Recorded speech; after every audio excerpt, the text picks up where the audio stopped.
Donald Trump et Hillary Clinton dans la dernière ligne droite de cette élection américaine. Dans 15 jours, les Américains choisiront leur président ou leur présidente.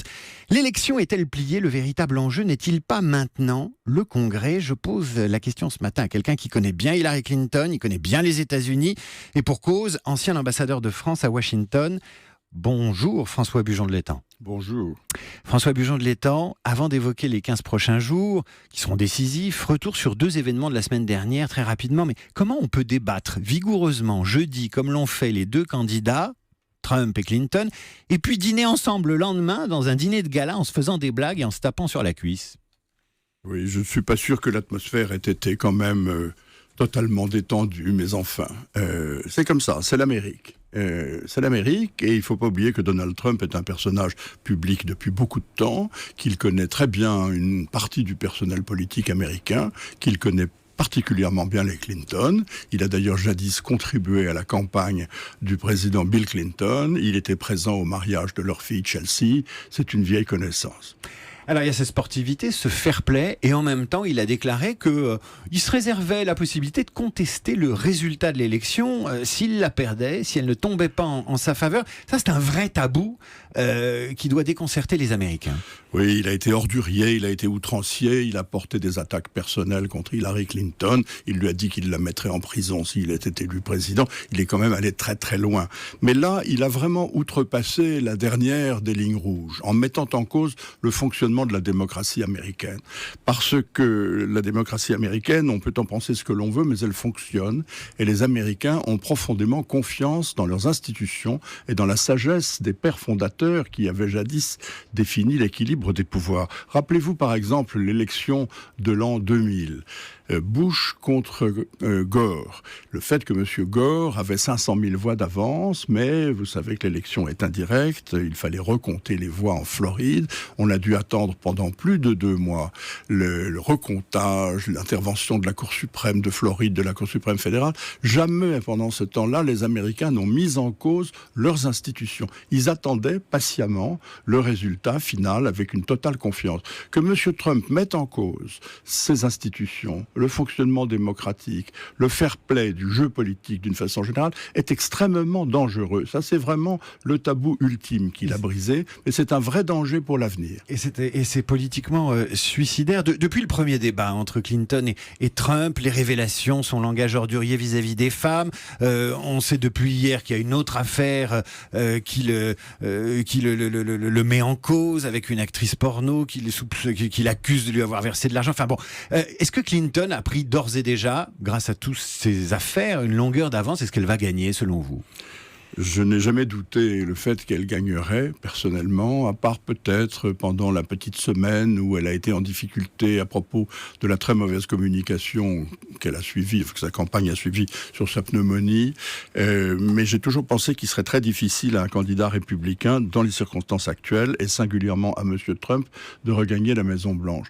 On ne peut jamais dire qu'une élection est pliée que 2 semaines avant. Il y a pourtant beaucoup de gens qui le pensent aux États-Unis même. Il est probable que Donald Trump le pense. Sinon, il ne dirait pas ce qu'il vient de dire, justement, sur le fait qu'il ne reconnaîtrait pas sa défaite. Mais beaucoup de grands chefs du Parti républicain le pensent. Et ça, c'est beaucoup plus grave, parce que, d'abord, ils ont cessé de le soutenir, ils l'ont dit, ils l'ont fait savoir. Paul Ryan, par exemple, le speaker, c'est-à-dire le président de la Chambre des représentants, l'a dit publiquement en disant qu'il allait consacrer les dernières semaines à mettre toutes les forces du Parti républicain au service des élections au Congrès, plutôt que de l'élection présidentielle, puisqu'il la considère comme perdue.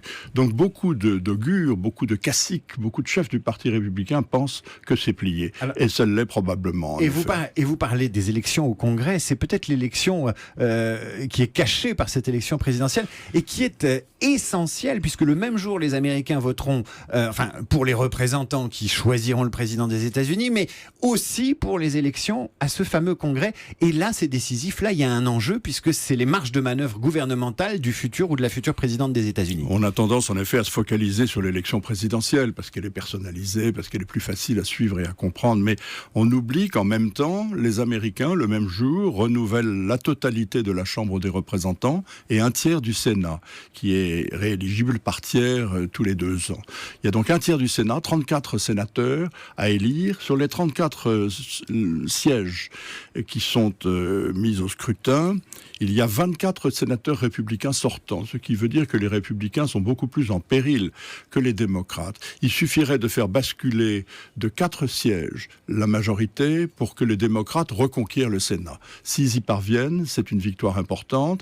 Et si Mme Clinton est élue et entraîne dans son sillage une victoire au Sénat, elle aura de meilleures conditions pour gouverner que ce qu'a connu Obama avec un Congrès qui lui était entièrement opposé. François Bujon de l'Étang, ancien ambassadeur de France à Washington. Le journal du dimanche parle ce matin des swing states et notamment de la Floride. Qu'appelle-t-on les swing states ? Quel est l'enjeu et pourquoi la Floride ? Les swing states, c'est ceux qui décident de l'élection en réalité, parce que il faut toujours se souvenir que l'élection américaine n'est pas comme l'élection française, une élection au suffrage universel direct. C'est un pays fédéral, c'est une élection indirecte. Les Américains votent non pas pour M. Trump ou pour Mme Clinton, mais pour des représentants au collège électoral, dont les voix qui ont un mandat impératif, dont on sait qu'ils voteront pour Mme Clinton ou pour M. Trump, mais on vote pour des représentants dans un collège électoral. Et c'est ce collège électoral qui élit le président. Alors l'arithmétique est simple. Il faut 270 voix pour être élu président des États-Unis au collège électoral. Bien.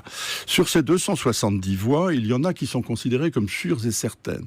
Si vous prenez par exemple la liste de tous les États qui ont voté démocrate constamment depuis 1992, c'est-à-dire les 6 dernières élections présidentielles.